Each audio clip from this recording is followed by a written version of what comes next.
Hello there, Charger family. This is Mrs. Boyd from Mrs. Boyd's Math Room. And today we're going to talk about how we can use deductive reasoning in geometry and math in general. So the biggest reason that we use deductive reasoning in math is to go from here's a statement to here's an answer. And then the deductive reasoning comes in all the steps between. So to use an example, today we're going to practice this by solving equations and putting all the reasons why we do the things that we do on our answer. You'll understand more as we go through it. So I've written an equation here, 5x minus 18 equals 3x plus 2, and we're going to save it, or we're going to solve it, I'm sorry. And when we solve it, every step that we do, we're going to have to give it a reason. I've listed those all over here. You know all about them.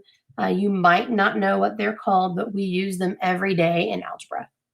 So first step that I want to do is I want to get the x's together. So I'm going to subtract 3x from each side.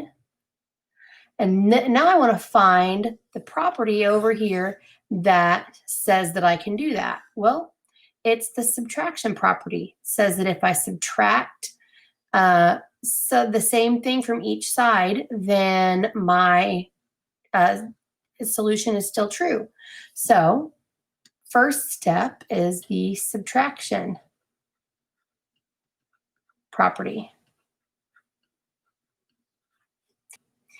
We can rewrite our equation. Now we have 2x minus 18 equals, those x's are gone, 2.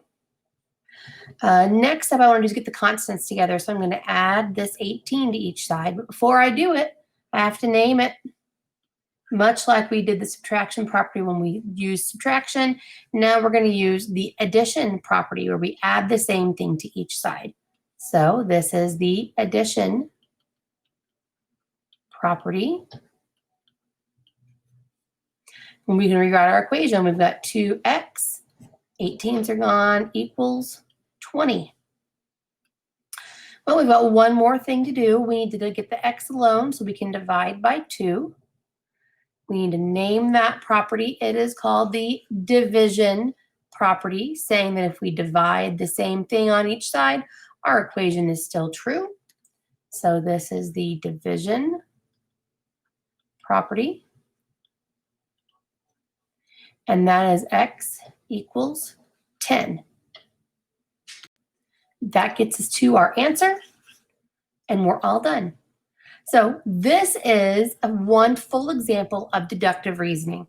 We use all the properties of solving algebraic equations to get from an equation to a solution. So today on your work, that's what we're going to work on. If you have any questions, please be sure and let me know. Otherwise, I will be seeing you soon.